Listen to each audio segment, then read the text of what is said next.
안녕하세요. 경제 읽어주는 남자 김광석입니다. 반갑습니다. KPC 3부 노영우 부장님과 함께하고 있습니다. 인사 한번 부탁드립니다. 네, 안녕하십니까. 매일경제 노영우 부장입니다. 네, 그냥 본론에 들어가기 전에 우리 많은 분들이 이제 취업 준비하는 분들도 많이 듣고 계세요. 특히 이제 기자를 꿈꾼다. 또 노영우 부장님과 같이 이렇게 중요한 역할을 수행하고 싶은 욕심도 많이 있을 거라고 생각이 되는데 네. 기자가 되려면 어떤 준비를 해야 될까요? 기자가 되려면 기자가 되기 위해서는 기자가 되기 면접관으로서 위해서는 어떤 인재를 우리 신문사 인재로 뽑겠습니까? 어떤 역량을 좀 중요하게 생각하십니까? 글쎄요, 기자가 되기 위해서는 뭐 여러 가지 역량이 있을 것 같지만은 이게 다른 사람의 얘기를 좀 잘 들을 수 있는 역량. 그런 겁니까? 그렇죠. 기자라는 게 이제 자기 생각을 뭐 보도하는 것이 아니라 다른 사람의 그 말을 듣고 그걸 전달하는 그렇죠. 그 중간에 어떤 플랫폼 같은 역할을 하는 거기 때문에 다른 분들의 말을 잘 듣고 이해할 수 있는 그런 역량이 있으면은 뭐 제일 좋은 거, 제일 좋을 것 같습니다. 뭐 그렇기 그렇군요. 위해서는 뭐 그렇게 많은 지식이 있거나 뭐 이러지는 않은데 일단은 이제 사람을 만나서 편안하게 얘기를 할 수 있고 그 사람이 하는 얘기를 잘 들을 수 있는 뭐 그런 역량이 제일 좋지 않을까 이렇게 생각을 하는데 뭐 요즘 기자 되고 싶어하는 젊은이들이 많이 있나요?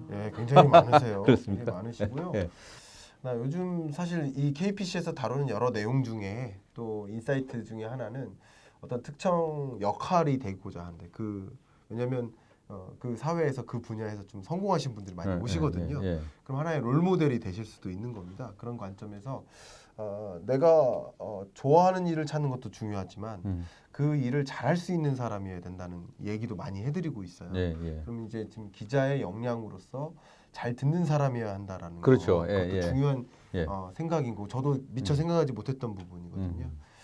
여러분이 또 기자를 준비하신 여러분들이라면 내가 잘 들을 수 있는 그런 소양이 되어 있을까 그런 역량부터 한 단계 한 단계 키워가시면 어떨까 이런 생각을 합니다.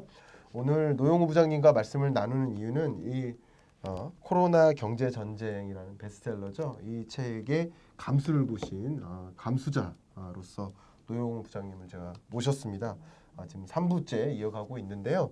제가 지금 드리고 싶은 질문은 코로나19가 가져온 충격도 있겠지만 나름의 또 순기능이 있지 않을까, 긍정적인 면이 또 있지 않을까 생각하는데 강조하고 싶은 순기능이 있다고 하는데 어떤 게 있을까요? 코로나의 순기능이라고 하면은 제일 먼저 이제 그 생각나는 것이 일단은 사람들이 어떤 공감할 수 있는 그러니까는 그동안 이제 우리가 이 같이 사는 사회인데 그동안 이제 너무 자기만 생각하고 살지 않았나.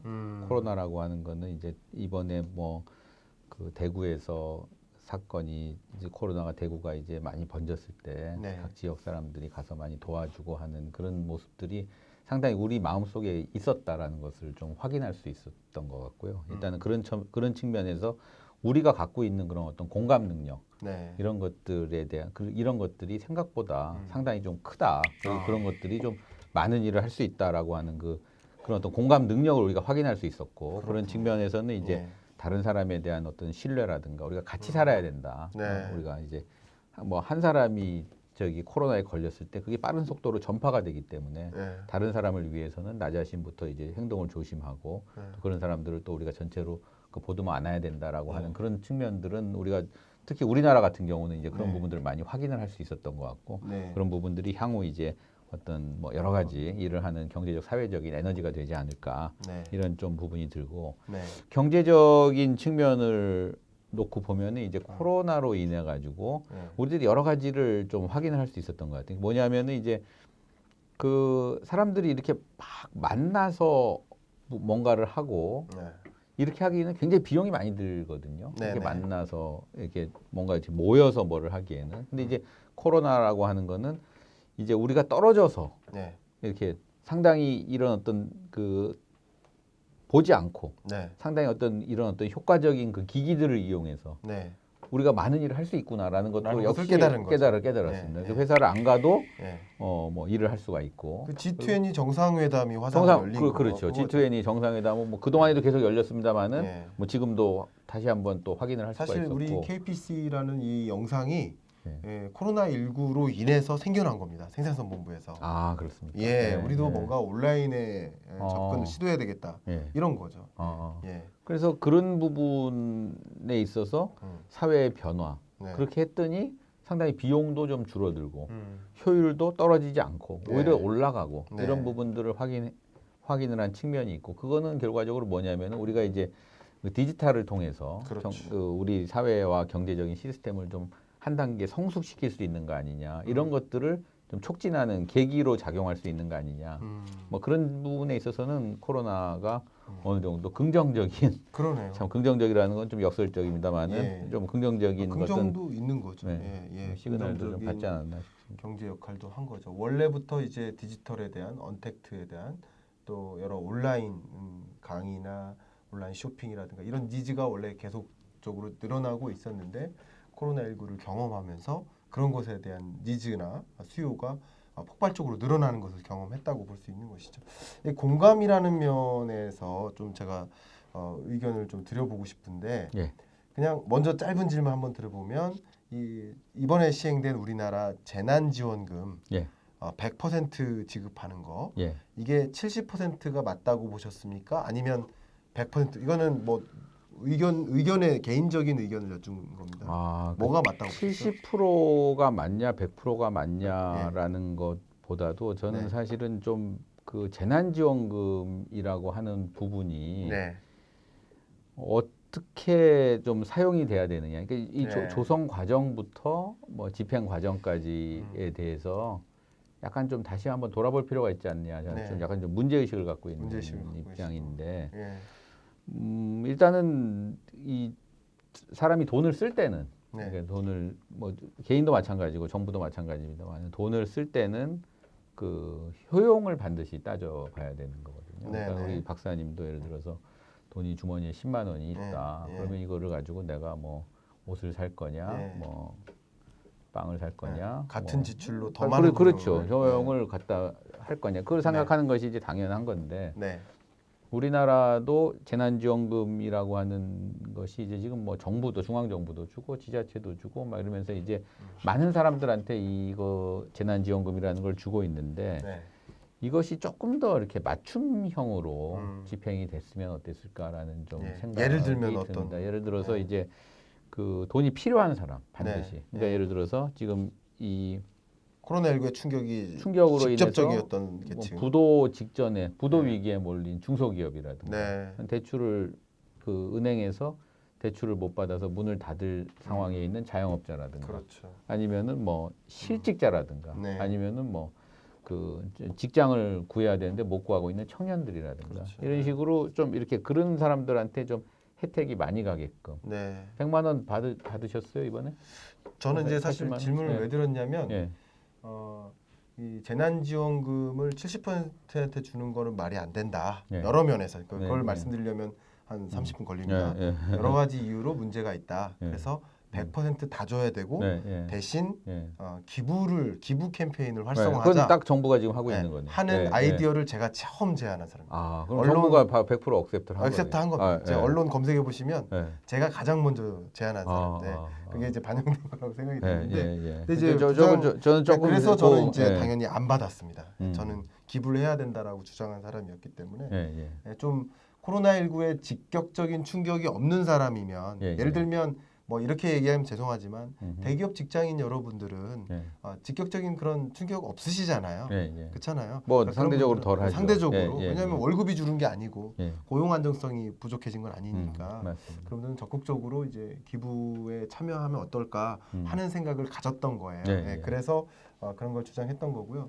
지금 그래서 저는 이제 안 받았고요. 저는 이제 제 재난지원금의 어떤 70%냐 100%냐 이거보다는 재난지원금 어떤 자체가 지금 과연 그렇게 적재적소에 지금 그 쓰이고 있느냐. 적재적소라고 하는 거는 뭐 사람마다 좀 생각이 다르겠습니다만은 일단은 뭐 저기 그 가장 예를 들어서 하나의 기업을 살리는 데 쓰거나 한 사람의 어떤 부도를 막는 데 쓰거나 이렇게 쓰였으면은 훨씬 더 효과를 많이 발휘할 수 있지 않을까라는 생각이 듭니다. 그것도 명확한 말씀이세요. 저는 이제 재난지원금이라는 것이 이제 확정이 되어가는 과정이었기 때문에 70%보다는 이제 100%로 해서 이제 기부 캠페인을 갖자라는 것이었고 지금 좋은. 말씀하신 것처럼 왜냐하면 그렇게 안 하면 더 큰 혼선이 있다는 거죠. 예.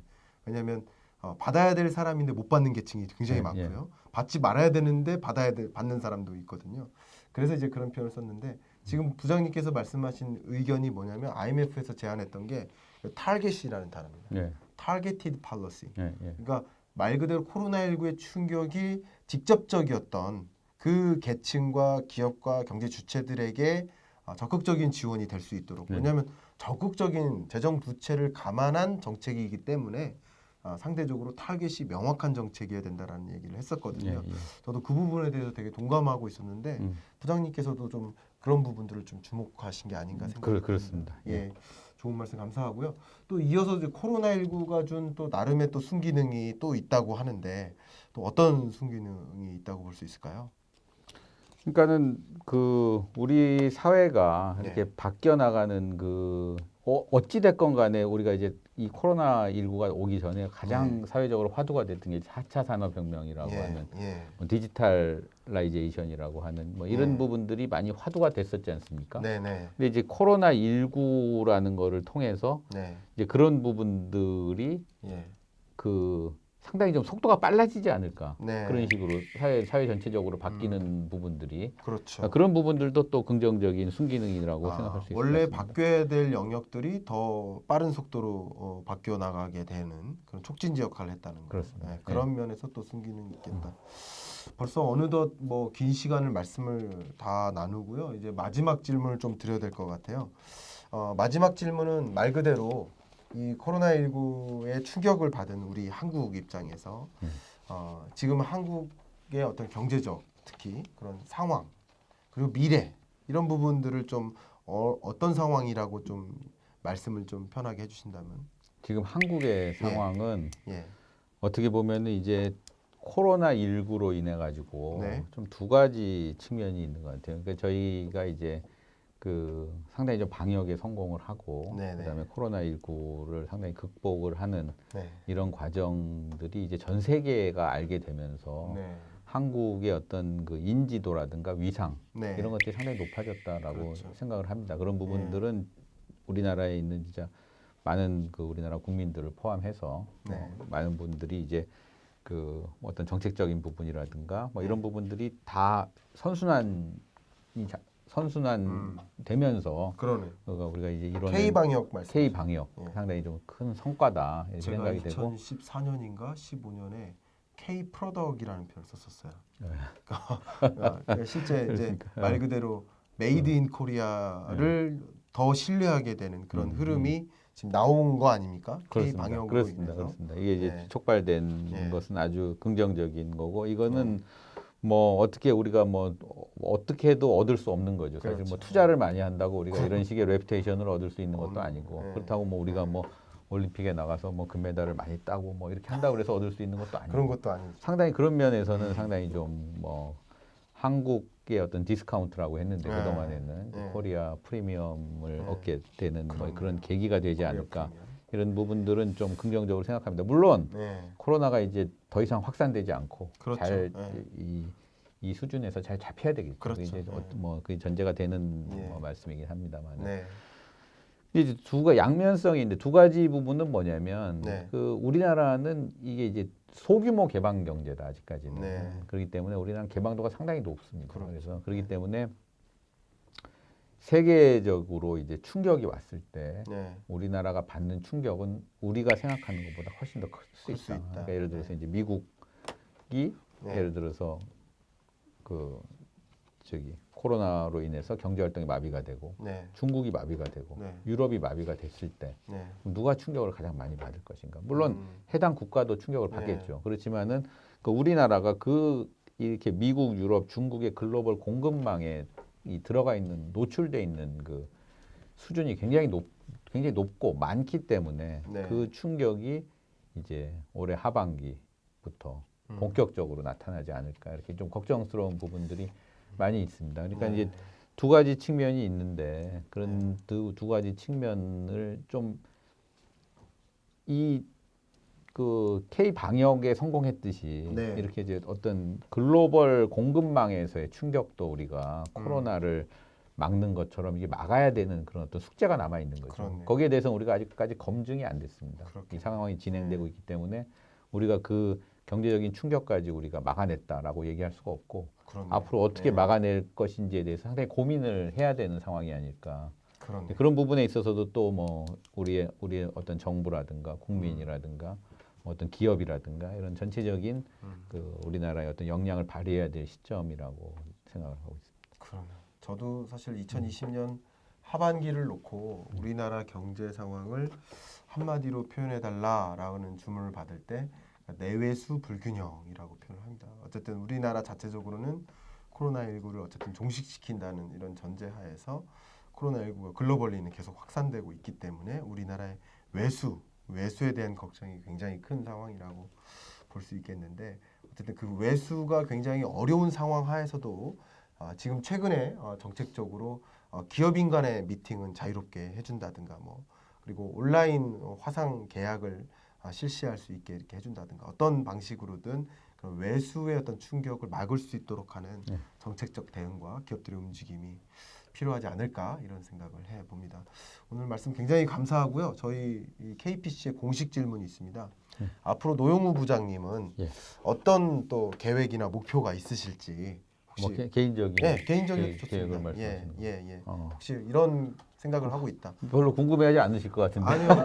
많은 분들이 지금 말씀해 주시는 정말 이 실물 경제에 입각한 말씀을 잘해 주셨기 때문에 이런 부장님의 모습을 나의 커리어로 좀 가져가고 싶다는 분들이 많이 계세요. 그래서 혹시 있으시다면 제가 뭐 이제 신문사에서 일을 하고 있으니까 네.